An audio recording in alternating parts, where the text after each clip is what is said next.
I'm a cherry pie guy. I could shoot myself in the head. Alright, this one's different because this isn't just a rock story.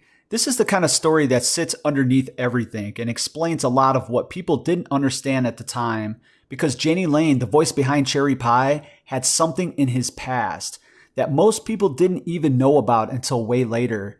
And when it finally came out, it changed how people saw everything. Late 80s, early 90s. Warrant is everywhere. Cherry Pie, Down Boys, Heaven. These are huge hits. Heaven isn't too far away. The Down Boys go. Oh! Where the Down Boys go. The two-lip bodies down to the water's edge. Not know a secret down in Uncle. MTV rotation was non-stop. Jani Lane looks like the perfect frontman. He had charisma, looks, voice, the whole package. From the outside, it looks like a dream.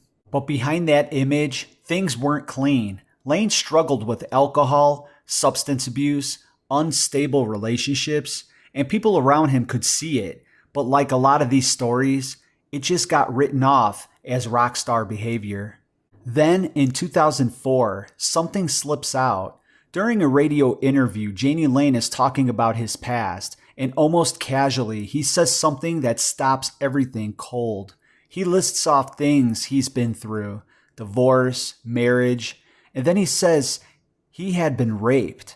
Just like that, no big buildup, no explanation, just dropped in the middle of everything and moved on. Years later, his ex-wife, Bobby Brown, who was also in the Cherry Pie video, adds more detail. In her book, she says Jani told her the assault happened when he was around 19 years old. Early 80s, Sunset Strip. According to her account, he was drugged and assaulted by someone connected to the rock scene, a famous figure, along with another person involved. But here's the key part. No names were ever publicly confirmed, not by Jani, not officially by anyone else. And because there were no names, the rumors started.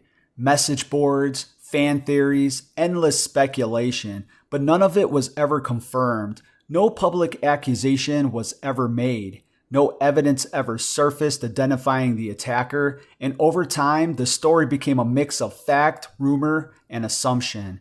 The only things that remain on record are Jani's own comments and Bobby Brown's account of what he told her. But here's what actually matters. Something happened to him, something serious, and he carried it for years quietly, while trying to live in a world that doesn't exactly reward vulnerability, especially not in the 80s and 90s rock culture. So instead, it comes out in other ways: drinking, drugs, self-destruction. And when you look back at the struggles later in his life, it starts to connect differently. And then there's the other layer people always talk about: Cherry Pie, the song that made him famous, and the one that he later said he hated. He felt it boxed him in, turned him into something he didn't want to be. And my legacy's cherry pie. Everything about me is cherry pie. I'm a cherry pie guy. I could shoot myself in the head for writing that song. And now you've got this mix of fame, pressure, image, and unresolved trauma underneath it. That's not a stable combination.